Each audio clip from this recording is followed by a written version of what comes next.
I have to tell one Sean Limerick story. You know, I had the great good fortune of being the public address announcer of the Minuteman football team for a number of years, and in the beginning I was there with some of the kids' mother, and the two of us would watch the game together. It was really a lot of fun. But Sean played in 1986, back in the days of William Refrigerator Perry, played for the Chicago Bears, and had a hand in the Patriots' defeat in the Super Bowl. Anyway, the Minuteman football team has certainly had its ups and downs. It's a very loyal group of young men. But this kid Limerick was something special. This guy could hit like a truck, and he would have, you know, double figures in tackles every single game, it seems to me. So the Minuteman football team was a classic team for playing really well for 3 downs and not being able to make the first down. So one day, George Duguay and I were having a conversation with Coach Coughlin, and George Duguay said, why don't you let Limerick carry the ball on those 3rd down situations? And so there's a pause. Talk to the head football coach, you're going to sort of get that look. If you've seen Belichick, I mean, it's in the genes. So he looked at George and said, well, we can't do that. He raised the wrong number. So George, I thought, was going to sort of, you know, poke him and say, listen, all you have to do is let the official know that he's going to be eligible to carry the ball. So the first time he did this, not only did he get the first down, I think he ran like 15 yards for the touchdown. He did that stuff. And that was a really, I thought, apparently not a very funny story, but it's a true story. I like telling it, and so somebody said to Bill afterwards, where'd you get the idea of having Limerick carry the ball? He said, it was Blake's idea. It was Duguay's idea. It worked. Again, a true story, not particularly amusing, I guess. I like to count it. All the honorees tonight have a special place in the Minuteman community. The next award is especially poignant and somewhat bittersweet. So I'm going to ask some of my friends who are present here tonight to stand up here with me as we present the award to Myerow. First of all, representing the current Minuteman Culinary Department and someone who was instrumental in creating a little token of esteem and memento for you to carry away. These are Norm's famous hermits, which are available for you to take on the way out tonight.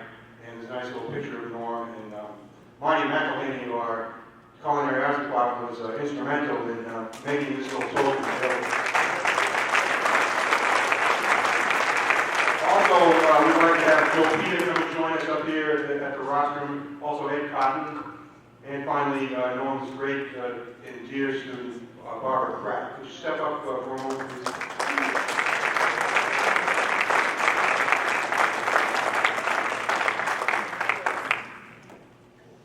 Many Norman Myerow stories. I worked with Norman for 25 years. I was never really sure if he knew my name. It was always a, hey, nobody. How's it going, kid? How's it going, baby? Just every day. Finally, I said, Norman, do you know who I am? He said, yeah, you're Jimmy Blake. Call me Jimmy because he knew me. Anyway, Norm's dedication to Minuteman is legendary in the sense that it's well known. It should be well known because it's all true. But I'm just going to ask if any of my friends up here would like to say a few words.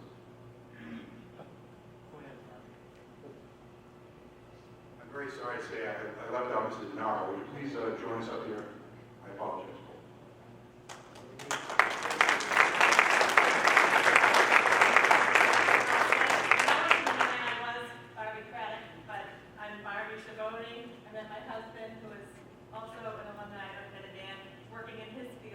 As an electrician. I can tell you that the phone call would have been, Barb, I have another award coming, I need you to be there. He would have been completely honored. And I think that the theme that I'm hearing tonight is family, community, the relationships that are built between the students and the teachers. They're not just in high school, they're everlasting in our lives, and people that truly make a difference and change and mold who we become in the future.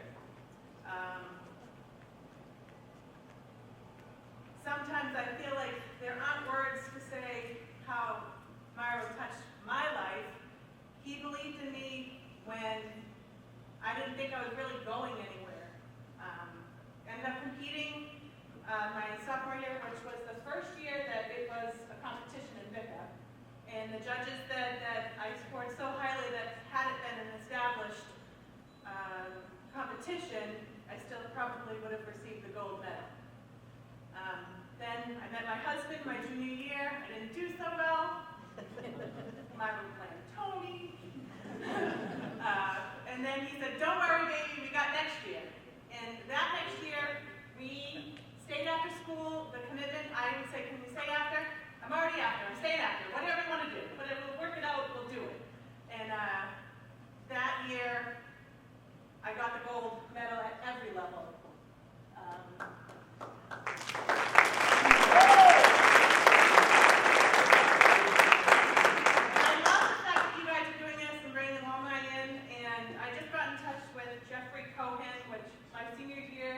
We stood side by side, podium to podium.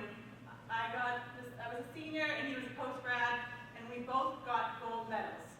So I just want to say, Carolyn, Myerow would have been completely honored, and he would have said, where are we going to go for dinner?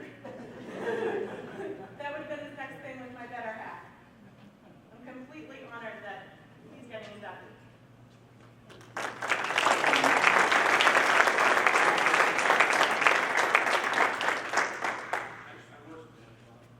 Across the hall, Minuteman, the mall, bakery was on one side, the restaurant was on the other. And I'm not going to lie to you, there were times when we were adversaries. But Norman and I built this relationship on, I think, what we did for our students. And Norman was so dedicated to his students. He would do anything for his students. And two, if he could see a kid either was struggling or didn't have money, he would give money